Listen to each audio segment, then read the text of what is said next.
नबी Isaiah का ग्रंथ। आज का पहला पाठ, अध्याय 6, पद संख्या 1 से 8। राजा उज्जियाह के देहांत के वर्ष मैंने प्रभु को एक ऊंचे सिंहासन पर बैठा हुआ देखा। उसके वस्त्र का पल्ला मंदिर का पूरा फर्श ढक देता था। उसके ऊपर सेराफिम विराजमान थे। उनके 6 पंख थे और वे एक दूसरे को पुकार कर यह कहते थे, पवित्र पवित्र पवित्र है विश्वमंडल का प्रभु, उसकी महिमा समस्त पृथ्वी में व्याप्त है। पुकारने वाले की आवाज से प्रवेश द्वार की नींव हिल उठी और मंदिर धुएं से भर गया। मैंने कहा, हाय हाय, मैं नष्ट हुआ, क्योंकि मैं तो अशुद्ध होठों वाला मनुष्य हूँ। अशुद्ध होठों वाले मनुष्यों के बीच रहता हूँ और मैंने विश्वमंडल के प्रभु राजाधिराज को अपनी आंखों से देखा है। एक सेराफिम उड़कर मेरे पास आया। उसके हाथ में एक अंगार था जिसे उसने चिमटे से वेदी पर से ले लिया था। उससे मेरा मुंह छूकर उसने कहा, देखो, अंगार ने तेरे ओठों को स्पर्श किया है। तेरा पाप दूर हो गया और तेरा अधर्म मिट गया। तब मुझे प्रभु की वाणी यह कहते हुए सुनाई पड़ी, मैं किसे भेजूं? हमारा संदेश वह कौन होगा? और मैंने उत्तर दिया, मैं प्रस्तुत हूँ, मुझको भेज। यह प्रभु की वाणी है। ईश्वर को धन्यवाद। कुरिन्थियों के नाम संत पौलुस का पहला पत्र, अध्याय 15, पद संख्या 1 से 11। भाइयों, मैं आप लोगों को उस सुसमाचार का स्मरण दिलाना चाहता हूँ जिसका प्रचार मैंने आपके बीच किया, और यदि आप उसे उसी रूप में बनाए रखेंगे जिस रूप में मैंने उसे आपको सुनाया था, तो उसके द्वारा आपको मुक्ति मिलेगी। नहीं तो आपका विश्वास व्यर्थ होगा। जो शिक्षा मुझे मिली थी वही मैं सबसे पहले आपको देना सुनाई। वह इस प्रकार है, मसीह हमारे पापों के प्रायश्चित के लिए मर गए, जैसा कि धर्म ग्रंथ में लिखा है। वह कब्र में रखे गए और तीसरे दिन जी उठे, जैसा कि धर्म ग्रंथ में लिखा है। वह केफस और बाद में 12 को दिखाई दिए। फिर वह एक ही समय 500 से अधिक भाइयों को दिखाई दिए। उनसे मैं अधिकांश आज भी जीवित है, यद्यपि कुछ मर गए हैं। बाद में वह याकूब को और फिर सब प्रेरितों को दिखाई दिए। सबों के बाद वह मुझे भी माना ठीक समय से पीछे जन्मे को दिखाई दिए। मैं प्रेरितों में से सबसे छोटा हूँ। सच पूछिए तो मैं प्रेरित कहलाने के योग्य भी नहीं, क्योंकि मैंने ईश्वर की कलीसिया पर अत्याचार किया था। मैं जो कुछ भी हूँ ईश्वर की कृपा से हूँ, और जो कुछ मुझे उससे मिली वह व्यर्थ नहीं हुई। मैंने उन सबसे अधिक परिश्रम किया है। मैंने नहीं, बल्कि ईश्वर की कृपा ने जो मुझ में विद्यमान है। खैर, चाहे मैं हूँ चाहे वे हो, हम वही शिक्षा देते हैं और उसी पर आप लोगों ने विश्वास किया। यह प्रभु की वाणी। प्रभु आप लोगों के साथ हो। संत लूकस के अनुसार आज का पवित्र सुसमाचार।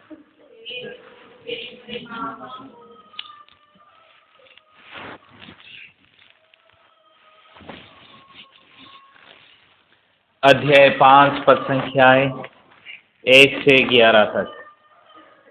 एक दिन यीशु गेनेसरत की झील के पास थे। लोग ईश्वर का वचन सुनने के लिए उन पर गिर पड़ते थे। उस समय उन्होंने झील के किनारे लगी 2 नावों को देखा। मछुए उन पर से उतरकर जाल धो रहे थे। यीशु ने सीमोन की नाव पर चढ़कर उसे किनारे से कुछ दूर ले चलने के लिए कहा। इसके बाद वो नाव पर बैठकर जनता को शिक्षा देने लगे। उपदेश समाप्त करने के बाद उन्होंने सीमोन से कहा, नाव को गहरे पानी में ले चलो और मछलियां पकड़ने के लिए अपने जाल डालो।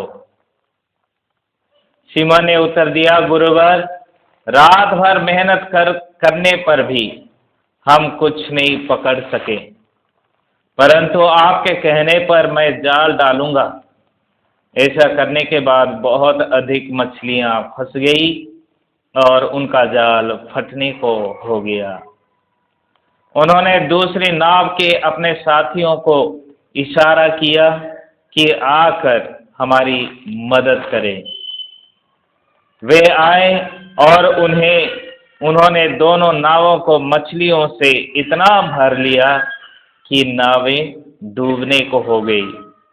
यह देखकर सीमोन ने यीशु के चरणों पर गिरकर कहा, प्रभु, मेरे पास से चले जाइए, मैं तो पापी मनुष्य हूँ। मछलियों के जाल में फंसने के कारण वो और उनके साथी विस्मित हो गए। यही दशा याकूब और यूहन्ना की भी हुई। ये जबेदी के बेटे और सीमोन के साझेदार थे। यीशु ने सीमोन से कहा, डरो मत, अब से तुम मनुष्य को पकड़ा करोगे। वे नावों को किनारे लगाकर और सब कुछ छोड़कर यीशु के पीछे हो लिए। ये प्रभु का दिव्य सुसमाचार है।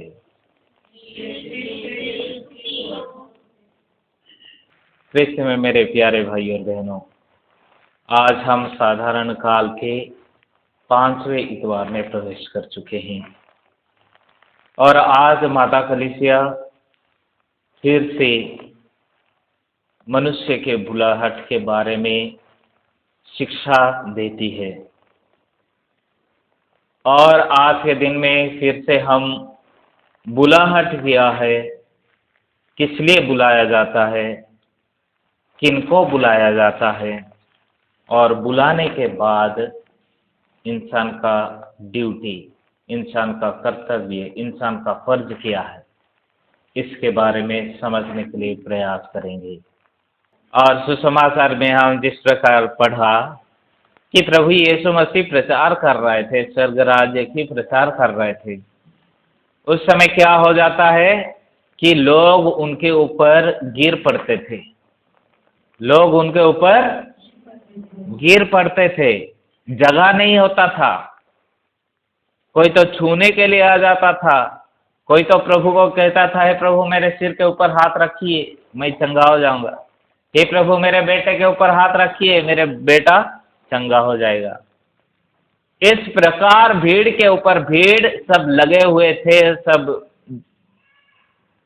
आसपास में आ रहे थे। तो यीशु मसीह को बहुत तकलीफ हो रहा था, इसलिए उन्होंने समुद्र के पास चले जाते हैं और सबसे पहले पेतरुस के उस नाव को चुनते हैं। लेकिन प्रभु यीशु मसीह उस नाव में प्रवेश करते हैं, चढ़ते हैं और कहते हैं, पेतरुस समुद्र से थोड़ा दूर ले जा। और उसी नाव को इस्तेमाल करते हैं सुसमाचार के प्रचार के लिए। सब लोग समुद्र के किनारे पर और प्रभु यीशु मसीह समुद्र के अंदर। शिक्षा देने के बाद हो सकता है सबका विदा किए होंगे। उसके बाद शिष्य लोगों को कहते हैं, पेतरुस के कार्य को देखकर प्रभु समझ जाते हैं ये लोग रात भर मछली पकड़कर थक चुके हैं।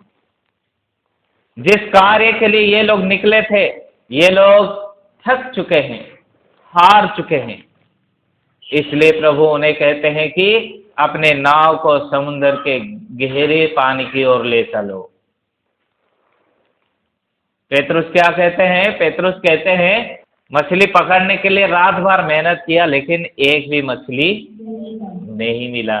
लेकिन आप कह रहे तो मैं जाल डालूंगा। जो है जाल डालते हैं, बहुत सारी मछलियां फंस जाती है और जाल फटने को होता है। केवल एक नाव में नहीं, जितना भी नाव था उन सभी नाव में मछलियां भर जाती है। Hallelujah, hallelujah, hallelujah. और ये चमत्कार देखकर पेतरुस कहते हैं कि प्रभु मैं पापी हूँ, प्रभु मैं पापी हूँ। ईश्वर की उपस्थिति को अनुभव करते ही उसको संपूर्ण जीवन दिखाई देता है कि वो एक पापी इंसान है। Hallelujah, hallelujah. और इस प्रकार प्रभु उनको अंत में ये कहते हैं, आज से तुम मनुष्य को पकड़ोगे, मछलियों को नहीं बल्कि मनुष्य को पकड़ोगे। Hallelujah, hallelujah, hallelujah. प्यारे भाई और बहनों, आज के इन तीनों पाठों विशेष रूप से हमारे बुलाहट के बारे में बताता है। आज के इस तीनों पाठों हमारे बुलाहट के बारे में बताता है कि ईश्वर हरेक को बुलाया है। चाहे आप पुरोहित हो, धर्म बहन हो, चाहे आप माता पिता हो, चाहे आप बच्चे हो, डॉक्टर हो, कृषक हो, ड्राइवर हो, कुछ भी हो, प्रभु ने हरेक को बुलाया है। किसी को बपतिस्मा के द्वारा, किसी को विश्वास के द्वारा, हरेक को प्रभु ने बुलाया है। और आज के इस 3 पाठ हमें ये बताता है कि प्रभु के बुलाहट हर किसी के लिए है। बहुत सारी बार हम सोचते हैं कि प्रभु केवल बड़े लोगों को, बुद्धिमान व्यक्तियों को बुलाते हैं, प्रभु केवल धर्मियों को बुलाते हैं। इस प्रकार हमारी सोच है। लेकिन आज के इन पाठों में अगर हम देखेंगे कि नबी ईसाया को किस प्रकार प्रभु ने बुलाया, एक पापी के रूप में, और बुलाने के बाद उन्हें शुद्ध किया। एक जलती हुई अंगार को लेकर उनके होठों को, उनके आत्मा को, उनके संपूर्ण शरीर को प्रभु शुद्ध करते हैं और कहते हैं मैं किससे भेजूं। तुरंत नबी ईसाया जवाब देते हैं कि हे प्रभु मुझे भेज, मैं प्रस्तुत हूँ। हे प्रभु मुझे भेज, मैं प्रस्तुत हूँ। उसी प्रकार सुसमाचार में हमने जो पढ़ा, शिष्य लोग जो जिनका जीविका केवल मछली पकड़ना, उनको प्रभु यीशु मसीह जाकर बुलाते हैं। प्रभु ने ये नहीं देखा कि वे लोग कितने पढ़े लिखे हैं,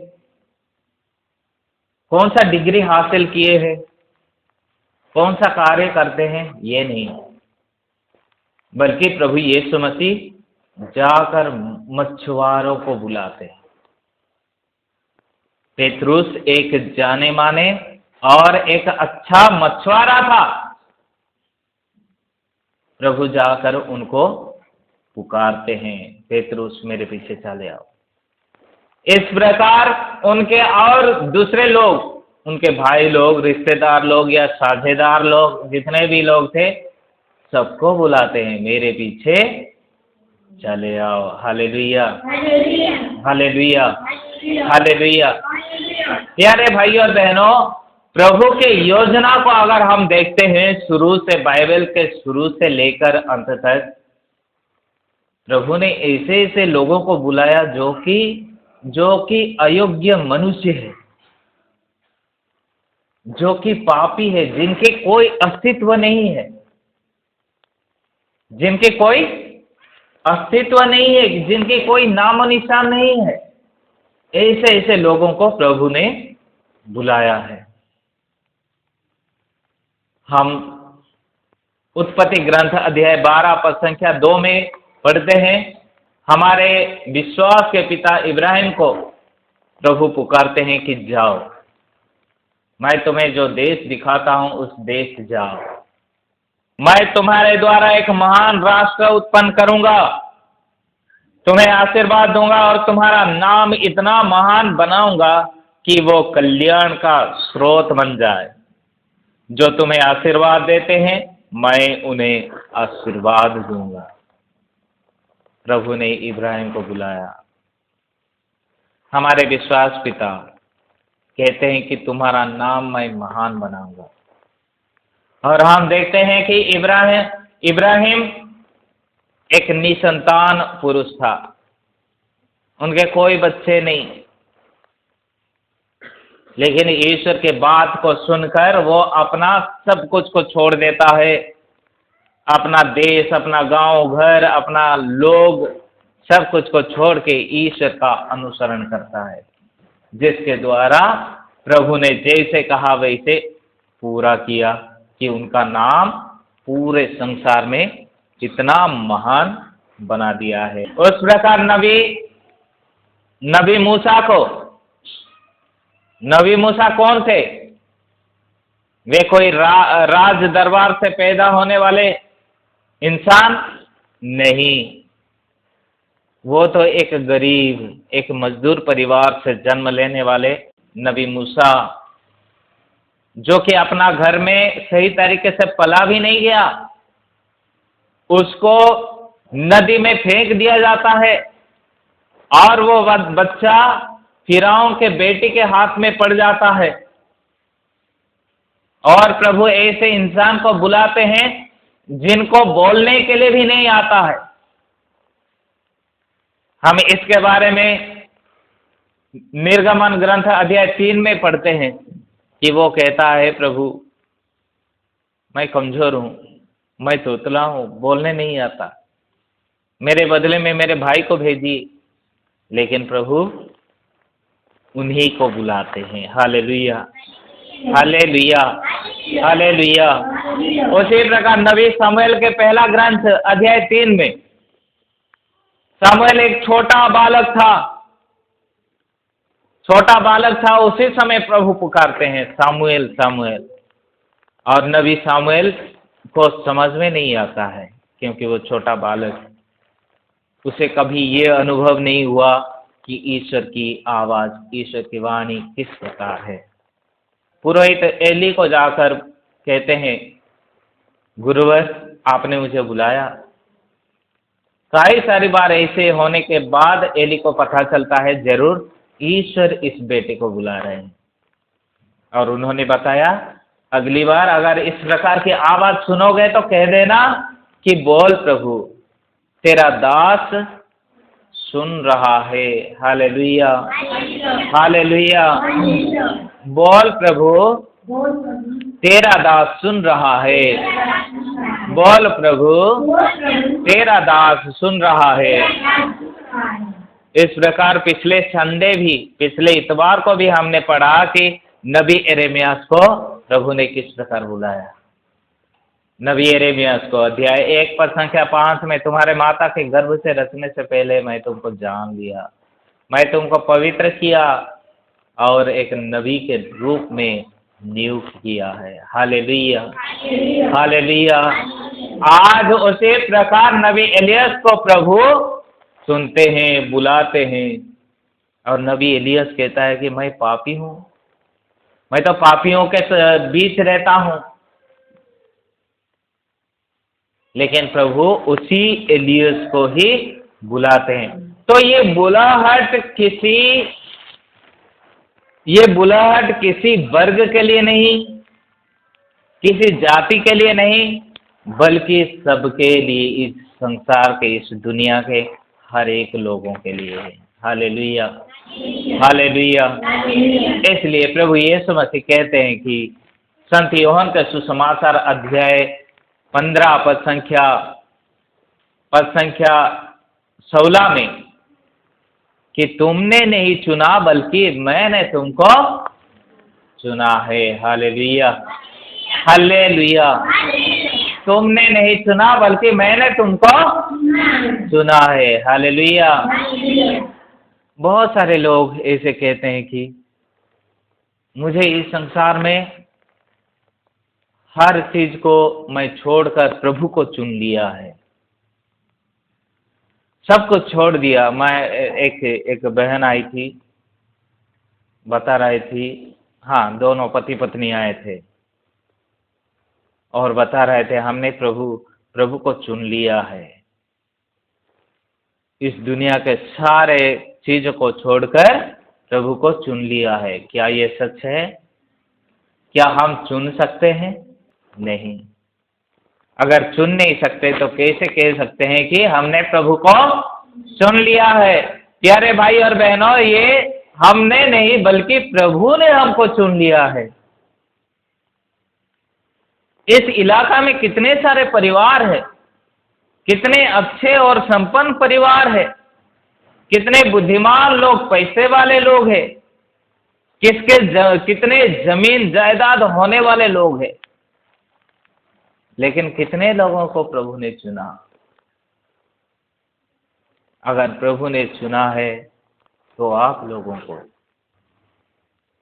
अगर प्रभु नहीं चुनता तो आप यहां तक नहीं आ पाते।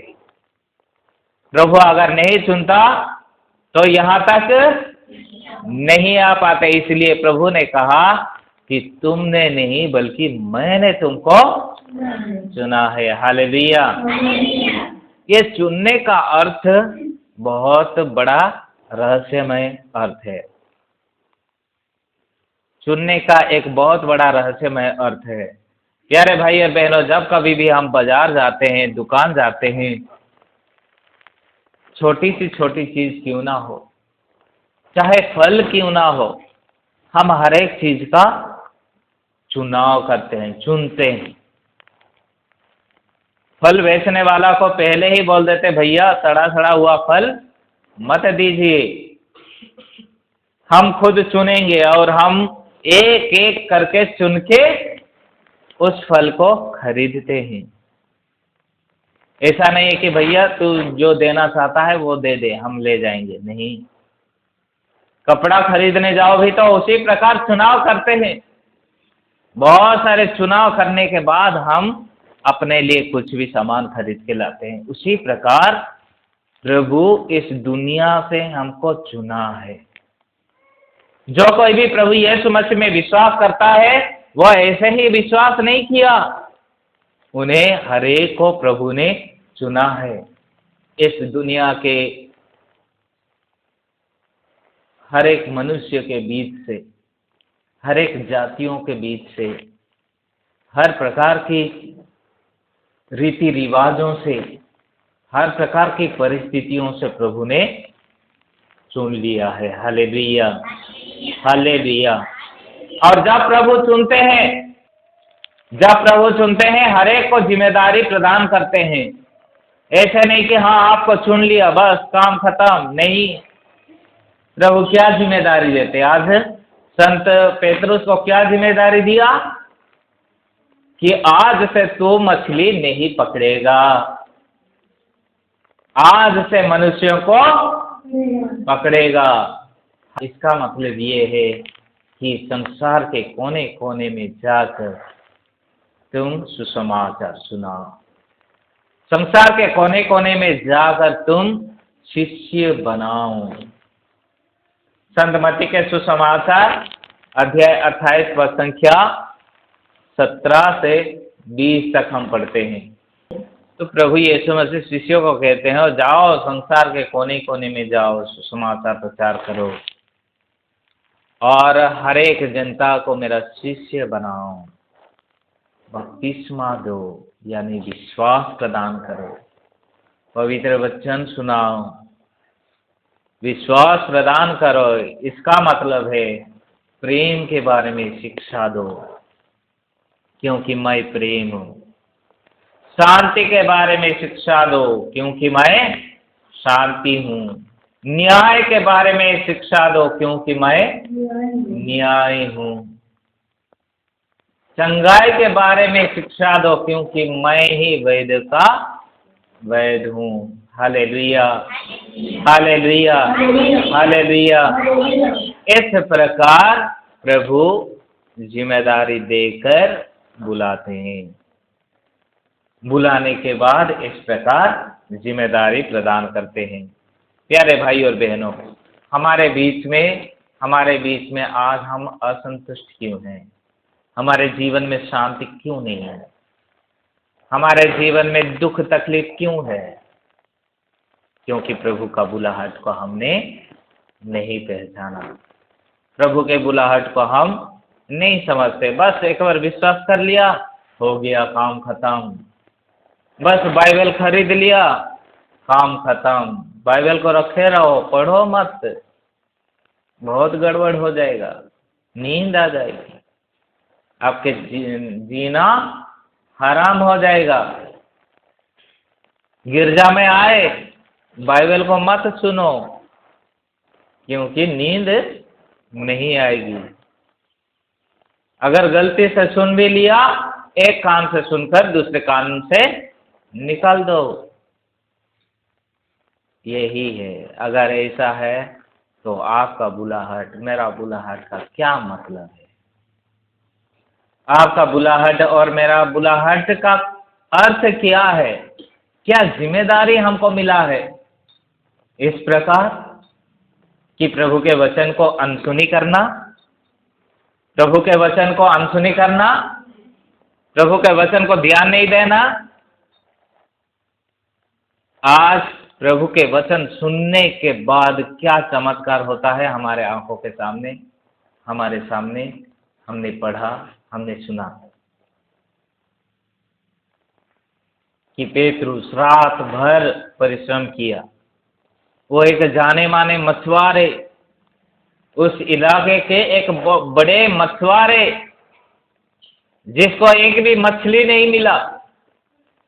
वो खाली जाल को वो साफ कर रहा है, मरामत कर रहा है।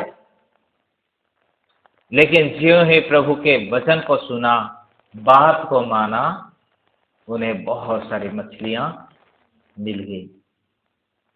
प्यारे भाई और बहनों, हमें प्रभु के वचन को सुनना, उनकी बात को मानना है। नबी ईसायास ने ये नहीं किया कि हाँ प्रभु बोल, मैं प्रस्तुत हूँ, बोल के आराम से रहा। नहीं, वो प्रभु के हर एक बातों को माना।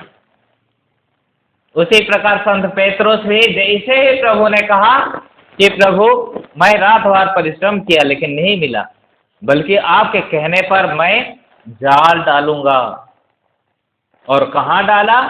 गहरे पानी की ओर। Hallelujah, hallelujah. प्यारे भाई और बहनों, इस वचन को बहुत सारे लोग एक चमत्कार कहते हैं। एक चमत्कार, प्रभु यीशु मसीह का चमत्कार कहते हैं। लेकिन ध्यान से अगर हम पढ़ेंगे, ये चमत्कार नहीं है। क्या है? परिश्रम का फल है। प्रभु ने क्या कहा? नाव को गहरे पानी की ओर ले चलो। Hallelujah, hallelujah. नाव को गहरे पानी की ओर ले चलो। पेत्रोस और बाकी लोग समुद्र के किनारे किनारे में ही जाल डाल रहे थे, मतलब सस्ता काम कर रहे थे। शिष्य लोग क्या कर रहे थे? क्यों उनको मछली नहीं मिला? क्योंकि ये लोग आसान की काम ही ढूंढ रहे थे, आसान की काम ही कर रहे थे। समुद्र के किनारे में मछली नहीं मिलेगा। अगर मछली पकड़ना है तो आप मछुआरे को पूछिए, किसी भी मछुआरे को, वे लोग बताएंगे कि मछली पकड़ने के लिए 70-80 किलोमीटर, सिर्फ उतना ही नहीं, महीनों का यात्रा करना पड़ता है। महीनों का यात्रा यानी समुंदर के गहरे गहरे समुंदर में जाना है। 15 दिन तक आपको जाना है। कहाँ? समुंदर के अंदर। मैं ये बात सुनकर डर गया, घबरा गया कि 15 दिन मछली पकड़ने के लिए 1 महीना लग जाता है। मैं चेन्नई गया था, तमिल तो उतना समझ में नहीं आता था, लेकिन जो इंसान के साथ हमने बातचीत किया उन्होंने कहा 15 दिन तक समुंदर के अंदर यात्रा करना पड़ता है। और सोचो एक दिन में कितना किलोमीटर तय करते होंगे अपने नाव में? एक दिन में कितना किलोमीटर? मान लो 1000 किलोमीटर या 500 किलोमीटर। तो इस प्रकार आप अगर गिनेंगे 15 दिन तक तो कितने 1000 किलोमीटर दूर वो लोग समुद्र के गहरे पानी में जाते हैं, तब जाके अच्छे अच्छे मछलियां उनको मिलती है। और उन मछलियों को लेके आते आते और 15 दिन लग जाता है। तो समुद्र के किनारे आते आते उनको 1 महीना लग जाता है। बहुत सारे मछली अपने अपने नाव में भर कर लेके आते हैं। प्यारे भाई और बहनों, आज प्रभु हम सबको जिनको बुलाए हैं हर एक को पुकारते हैं कि परिश्रमी बनो। तुम्हारा विश्वास, तुम्हें विश्वास है लेकिन तुम्हारा विश्वास बस हल्का फुल्का है। तुम्हारा विश्वास हल्का फुल्का है, विश्वास के गहराई तक तुम नहीं पहुंचे हो। तुम गिरजा जो आते हो बस ऐसे ही, चलो आज थोड़ा पूजा होगा, प्रार्थना करेंगे, आएंगे, प्रभु चंगा करेगा तो करेगा, नहीं तो नहीं। हाँ, दुख की बात है कि हमारा वो राम नहीं, बालकरण दादा गुजर गए पिछले मंगलवार को, मंगलवार या बुधवार को। सब लोग देखे हैं ना उनको, बालकरण को? हाँ, वो दादा अभी नहीं रहे। तो वो दादा मरने से पहले किसी को ये कहा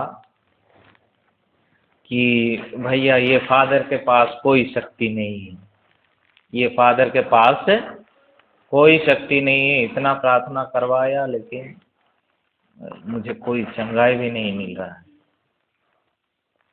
उसके बाद मैं सोचा कि हे प्रभु मुझे भी माफ कर दे और उसको भी माफ कर दे।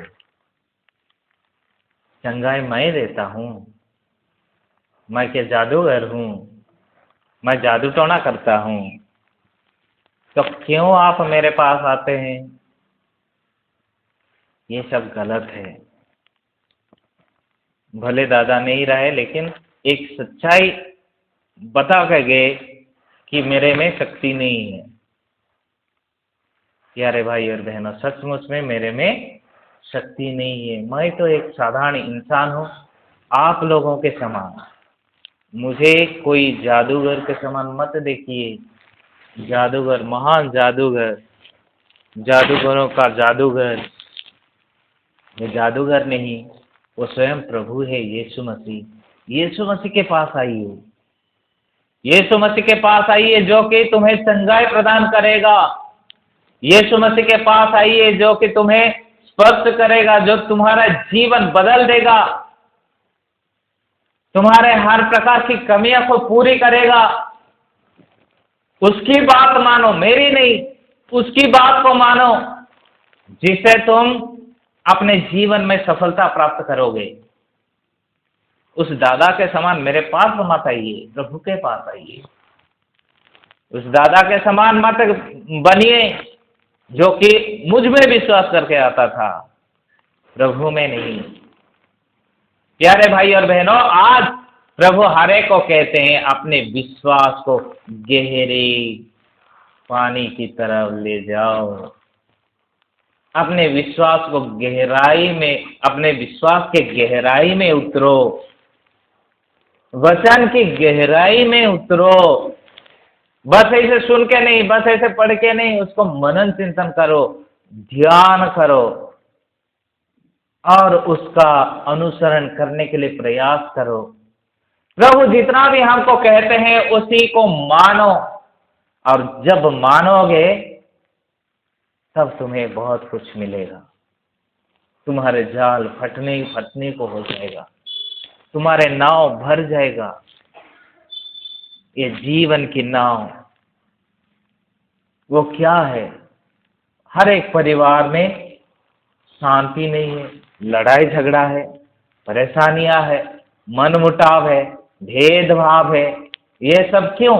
क्योंकि हमारे विश्वास, हमारी प्रार्थना का जीवन गहराई की ओर नहीं बढ़ा है। प्यारे भाई और बहनों, गहरे समुद्र की ओर बढ़ो। समुद्र के किनारे किनारे कुछ नहीं मिलने वाला है। समुद्र के किनारे मिलेगा तो केकड़ा और छोटा मोटा कुछ मछलियां मिल सकती है, लेकिन अच्छी मछली नहीं मिलेगी। अगर अच्छी मछली आपको चाहिए तो प्रभु के विश्वास में गहराई से बढ़ने के लिए प्रयास कीजिए, जो कि प्रभु आपको देने वाले हैं। जो प्रभु के बात को मानता है, प्रभु उनको कभी निराश होने नहीं दिया। जो प्रभु के बात को मानता है वो अपने जीवन में फलता फूलता है। प्रभु किसी ज्ञानी को नहीं बुलाता, बल्कि बुलाने के बाद उसको शुद्ध करता है। प्रभु किसी वक्ता को नहीं बुलाता, लेकिन बुलाने के बाद उसको वाणी बोलने का शक्ति प्रदान करता है। कितने सारे लोगों को प्रभु ने इस प्रकार बुलाया और उनके जीवन में महान किया। तो हमें ये सारी बातों को याद रखना है आज, कि प्रभु मुझे गहरे पानी की ओर ले चलो, प्रभु मुझे गहरे विश्वास की ओर ले चलो, प्रभु मेरे प्रार्थना को गहरे तरीके से बढ़ाने के लिए मुझे शक्ति दो, प्रभु मेरे परिश्रम को और ज्यादा परिश्रमी बनने के लिए मुझे आशीर्वाद प्रदान करो। आलसी नहीं बल्कि परिश्रमी बनने के लिए मुझे सिखा। तब जाकर हम अपने जीवन में ईश्वर के राज्य के लिए, ईश्वर के लिए बहुत कुछ कर सकते हैं। सबसे बड़ी चीज है प्रार्थना। प्रार्थना की गहराई में उतरिए। प्यारे भाई और बहनों, अगर आप प्रार्थना के गहराई में नहीं उतरेंगे तो आपके अंदर क्षमा करने का गुण बिल्कुल नहीं रहेगा, विश्वास का गुण बिल्कुल नहीं रहेगा, सत्य बोलने का गुण बिल्कुल नहीं रहेगा। हमेशा झूठ बोलोगे। सच्चाई देखने का गुण नहीं रहेगा, हमेशा बुराई देखना पसंद करोगे। सत्य सुनने का गुण नहीं रहेगा, हमेशा चुगली करना और चुगली सुनना, यही करते रहोगे। तो हमें प्रार्थना की गहराई में बढ़ने के लिए प्रभु आज हमें पुकारते हैं। तो आइए हम विशेष रूप से आज हमारे विश्वास तथा हमारे प्रार्थना को बढ़ाने के लिए प्रभु से आस मांगेंगे और प्रार्थना करेंगे। पिता और पुत्र और पवित्र आत्मा के नाम पर।